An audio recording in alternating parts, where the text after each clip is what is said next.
1766ರಲ್ಲಿ ಇಂಡಿಯಾಗೆ postal service ತಂದವನು Robert Clive.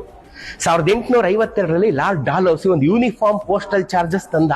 1856ರಲ್ಲಿ post ಡಬ್ಬಗಳು ಇಂಟ್ರೊಡ್ಯೂಸ್ ಆಯಿತು. 100 ಪೋಸ್ಟ್ ಡಬ್ಬಗಳನ್ನ ಇಂಗ್ಲೆಂಡಿನಿಂದ ಆಮದು ಮಾಡಿಕೊಂಡ್ರು.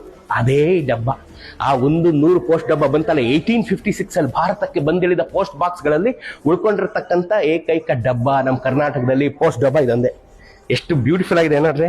1856ರಲ್ಲಿ ಬಂದಾಗ ಹೇಗಿತ್ತು ಹಾಗೆ ಇದೆ. ಇದು ಸೈಂಟ್ ಎಡ್ವರ್ಡ್ನ ಕಿರೀಟದ ಪ್ರತಿಕೃತಿಯಾಗಿ ಆ ಕಿರೀಟವನ್ನ ಮಾಡಿ ಪೋಸ್ಟ್ ಆಫೀಸ್ ಸ್ಟಿಲ್ ವರ್ಕಿಂಗ್. ಇಲ್ಲಿದೆ ಗೊತ್ತಾ, ಇದು ತಾಜ್ ವೆಸ್ಟ್ ಎಂಡ್, ಬೆಂಗಳೂರಿನ ತಾಜ್ ಹೋಟೆಲ್ ಒಳಗಡೆ ಇದೆ. ಇವತ್ತಿಗೂ ಕೆಲಸ ಮಾಡ್ತಿದ್ದು. ನೀವು ತಾಜ್ಗೆ ಬಂದಾಗ ಇಲ್ಲಿ ಬಂದು ನೀವು ಒಂದು ಪೋಸ್ಟ್ ಕಾರ್ಡ್ ತಗೊಂಡ್ಬಂದು ಇಲ್ಲಿ ಪೋಸ್ಟ್ ಮಾಡಿದ್ರೆ ಸೀದಾ ನಿಮ್ಮನೆಗೆ ಬರುತ್ತೆ.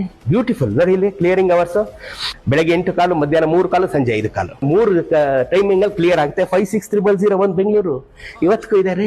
ನೀವು ತಾಜ್ಗೆ ಬಂದಾಗ ಈ ಪೋಸ್ಟ್ ಬಾಕ್ಸ್ ನೋಡೋದನ್ನ ರೋಮಾಂಚಿತರಾಗೋದನ್ನ ಮರಿಬೇಡಿ. ಈ ತಾಜ್ ವೆಸ್ಟ್ ಎಂಡ್ ಗೆ ನನ್ನ ಕರೆಸಿ ಇದನ್ನ ಶೂಟ್ ಮಾಡಕ್ಕೆ ನನಗೆ ಸಹಕಾರ ಕೊಟ್ಟಂತ ತಾಜ್ ಸಿಬ್ಬಂದಿಗೂ ಪೋಸ್ಟಲ್ ಸಿಬ್ಬಂದಿಗೂ ಹೃದಯಪೂರ್ವಕ ನಮನ. ನೀವು ತಾಜ್ಗೆ ಬಂದಾಗ ಈ ಪೋಸ್ಟ್ ಆಫೀಸ್ ಡಬ್ಬವನ್ನ ನೋಡಿ ಸಂಭ್ರಮಿಸಿ ಒಂದು ಸೆಲ್ಫಿ ತಗೊಂಡು ನಂಗೆ ಕಳಿಸ್ತೀರಲ್ಲ.